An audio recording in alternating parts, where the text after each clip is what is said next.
मेरी मौसी बहुत खूबसूरत और जवान थीं। वह अक्सर घर पर अकेली रहती थीं और मुझे अपने पास बुला लिया करती थीं।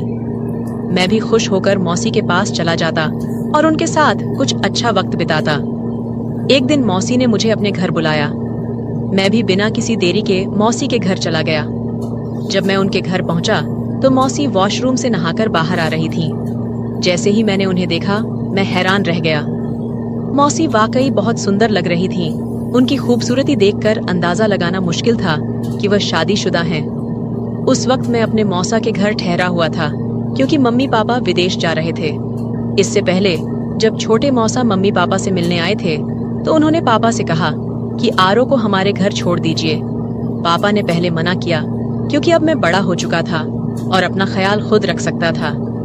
लेकिन मौसा मौसी ने पापा को मना लिया और मैं उनके घर आ गया। दोस्तों, कहानी को पूरा सुनिएगा। बहुत ही इंटरेस्टिंग कहानी है और चैनल पर पहली बार आए हैं तो चैनल को सब्सक्राइब कर लें। मौसी मोनिका की शादी मेरे मौसा से लगभग 10 साल पहले हुई थी। उस वक्त मैं सिर्फ 10 साल का था, लेकिन मौसी की खूबसूरती और शालीनता ने हमेशा मुझे प्रभावित किया। उनकी आवाज़ धीमी और लहजा बहुत नरम था। मौसा और मौसी की जोड़ी बहुत आदर्श मानी जाती थी, लेकिन उन्हें अभी तक औलाद नहीं हुई थी। दोनों ने इसे अपनी किस्मत मानकर स्वीकार कर लिया था। मौसा और मौसी में बहुत प्यार था और मुझे लगता था कि उनका रिश्ता काफी मजबूत था। शादी के बाद मौसी का व्यक्तित्व और निखर गया था। उनकी खूबसूरती में एक अलग ही कशिश थी। उस दिन जब मौसी घर की सफाई कर रही थीं और मैं टीवी देख रहा था तो उन्होंने मुझसे पूछा, आरो बेटा, आज कॉलेज नहीं जाना क्या? मैंने जवाब दिया, नहीं मौसी, सेमेस्टर खत्म हो गया है, इसलिए 1.5 महीने की छुट्टियां हैं। मौसी ने हल्के से सिर हिलाया और झुककर मेज को साफ करने लगीं। लेकिन मौसी का ऐसा देखकर मुझे समझ नहीं आ रहा था कि क्या करूं और क्या ना करूं। मुझे मौसी के घर आए हुए 2 दिन हो चुके थे।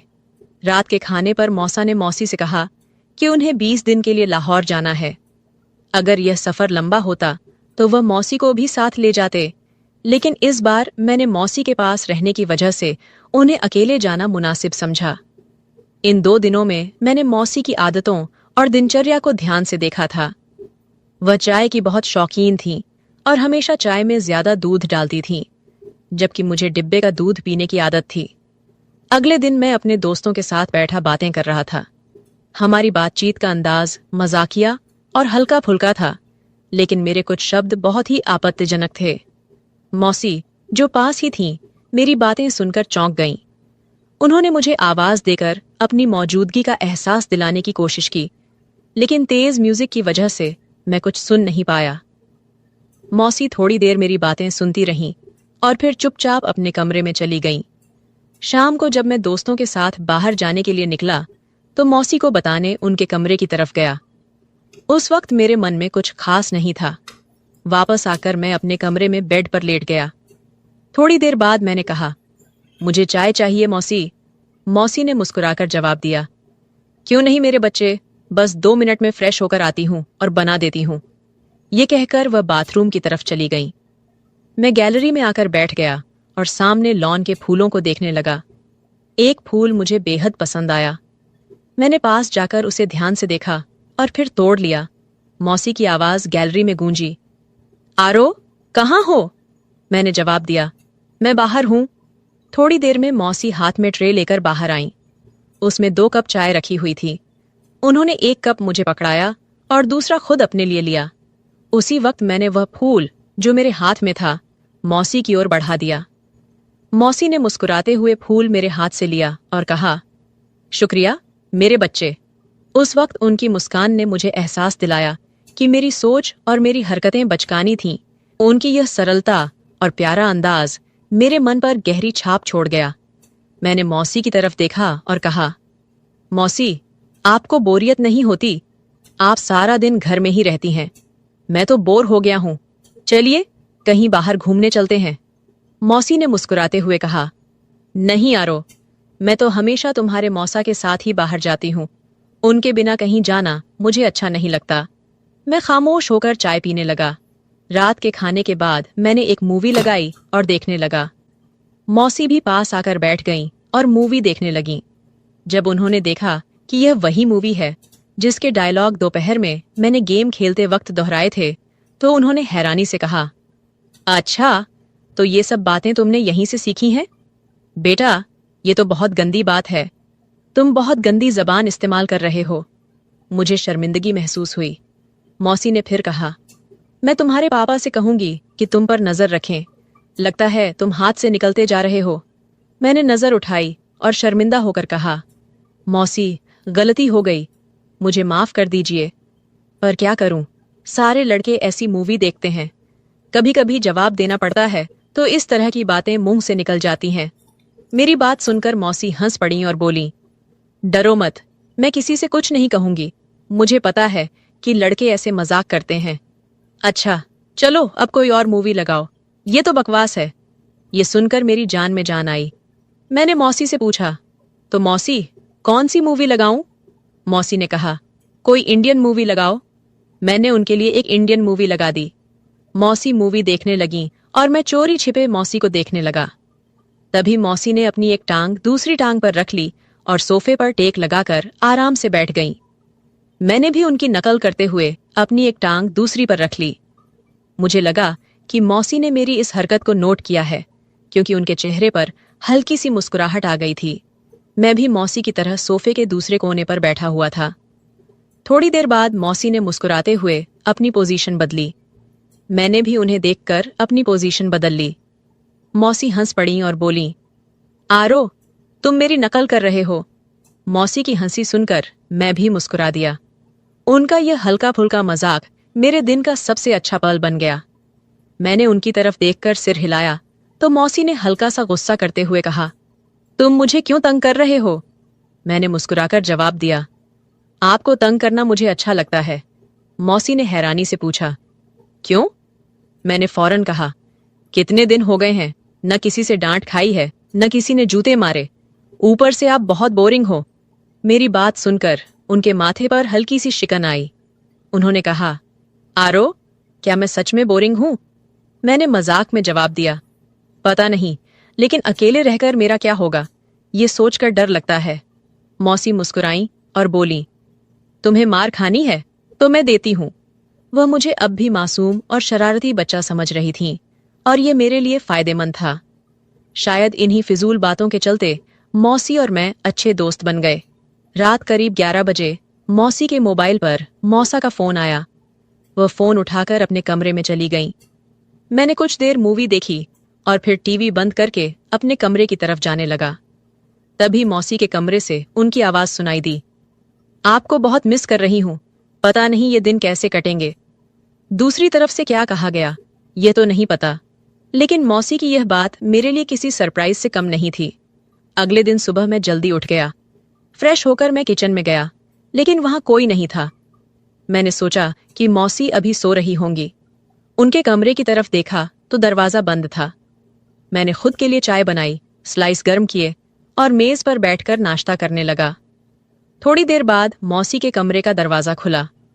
वह बाहर निकली और मुझे देखकर थोड़ा सा शर्मिंदा होकर बोली, रात को नींद नहीं आई, बहुत देर से सोई थी, इसलिए सुबह जल्दी नहीं उठ सकी।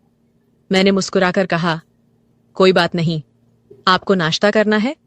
चलिए, आज आपका नाश्ता मैं बना देता हूं।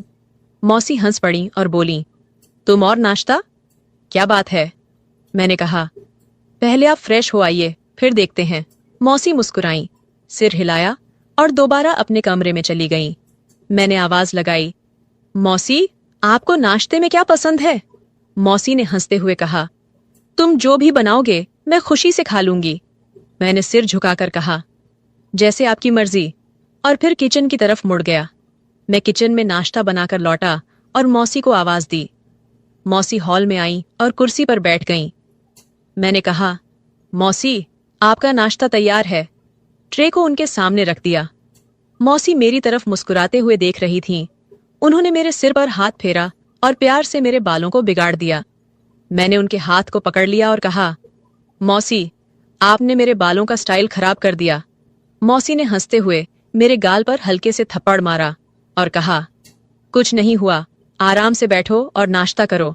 मौसी ने नाश्ता खत्म किया और मुस्कुराते हुए बोली, आरो, तुम्हारा बहुत शुक्रिया। चलो, आज से हम पक्की दोस्ती करते हैं। बहुत दिनों बाद इस तरह हंसी हूं और इतना अच्छा नाश्ता किया है। मैंने नकली गुस्से में मुंह बनाते हुए कहा, तो क्या मैं आपका दोस्त नहीं हूं मौसी?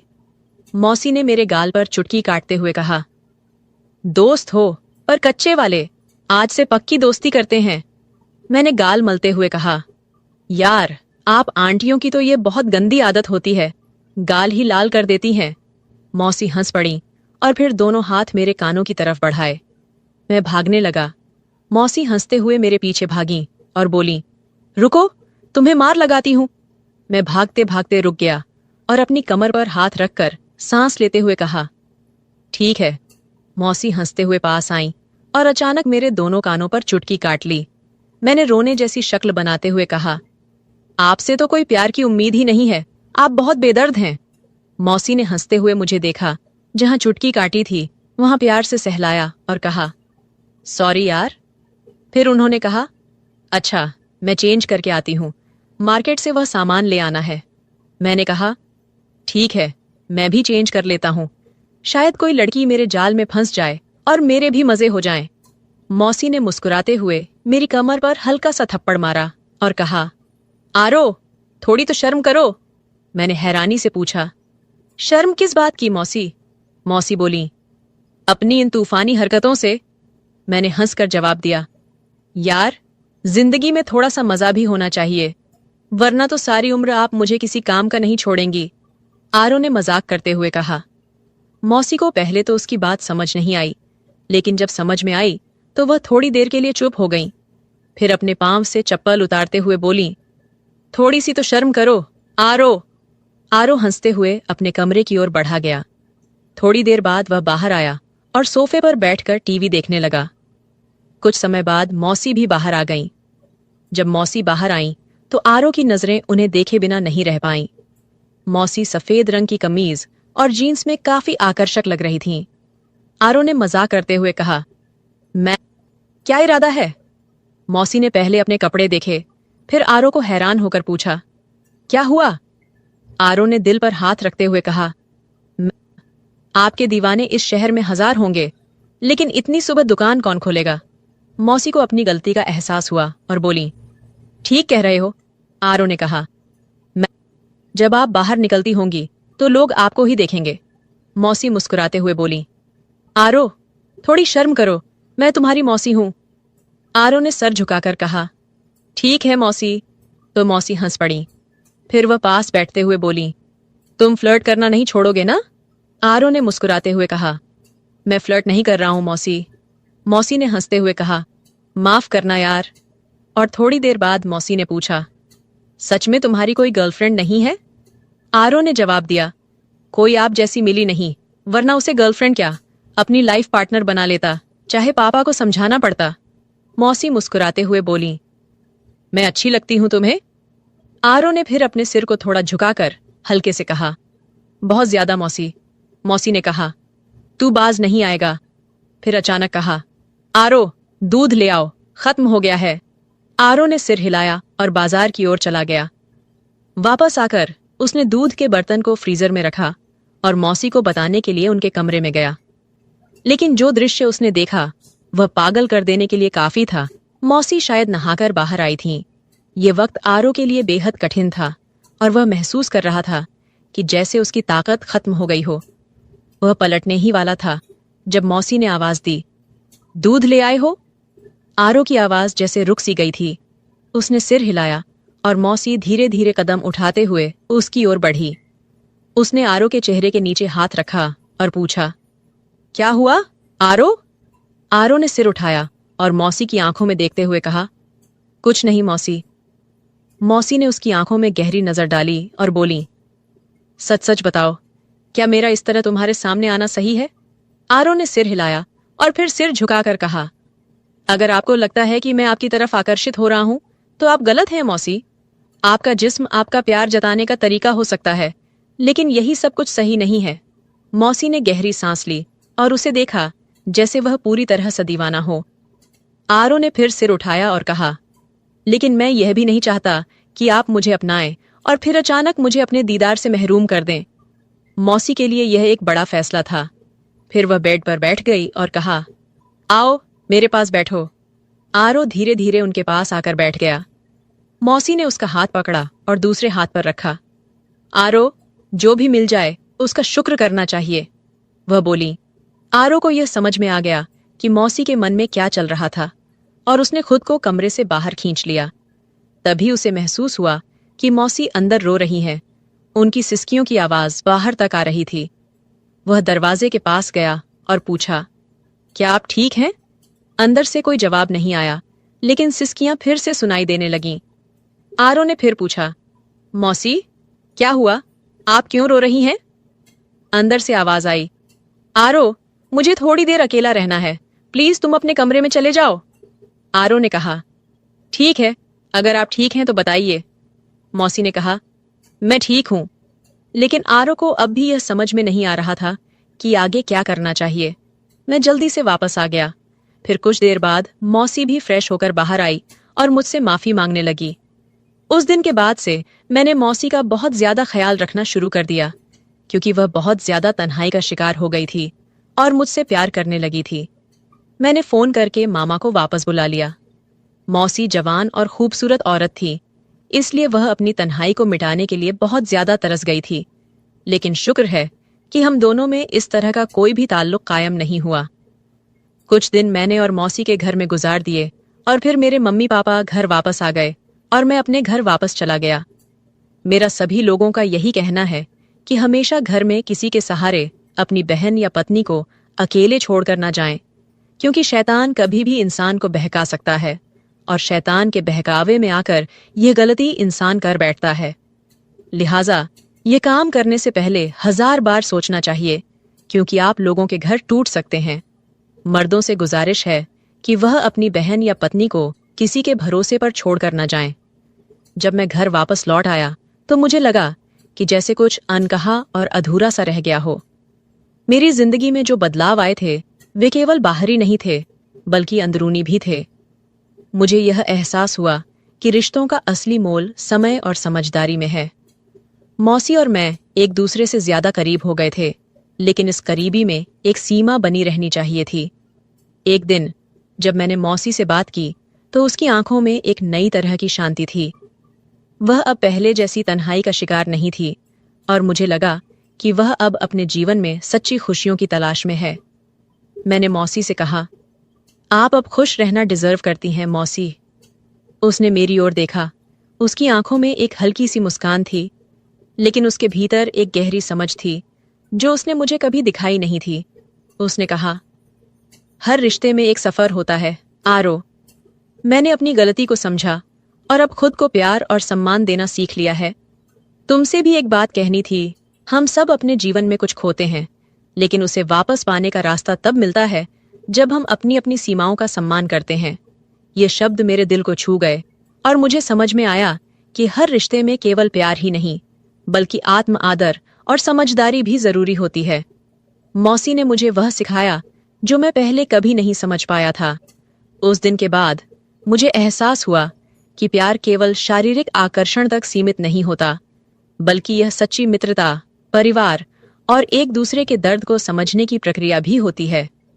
मैं और मौसी अब बेहतर रिश्ते की ओर बढ़ रहे थे, जहां एक दूसरे की भावनाओं और जरूरतों का सम्मान था। मैंने अपनी माँ बाप से एक वादा किया कि मैं कभी भी रिश्तों की अहमियत को कम नहीं करूंगा और उन्हें समझाऊंगा कि किस तरह परिवार का साथ हर मुश्किल से बाहर निकलने का रास्ता होता है। ये कहानी शायद किसी एक व्यक्ति की न हो, बल्कि ये हर किसी के जीवन के किसी हिस्से से जुड़ी हो सकती है, जहां हम अपने रिश्तों को समझने और उनका सम्मान करने के बारे में सीखते हैं। अगर आपको यह कहानी पसंद आई हो तो वीडियो को लाइक करें और चैनल को सब्सक्राइब करें। एंड बेल आइकन पर क्लिक करें, ऑल घंटी को प्रेस करें, ताकि जब भी वीडियो डाले नोटिफिकेशन सबसे पहले आपको मिले। मिलते हैं एक और दिलचस्प कहानी के साथ में। धन्यवाद।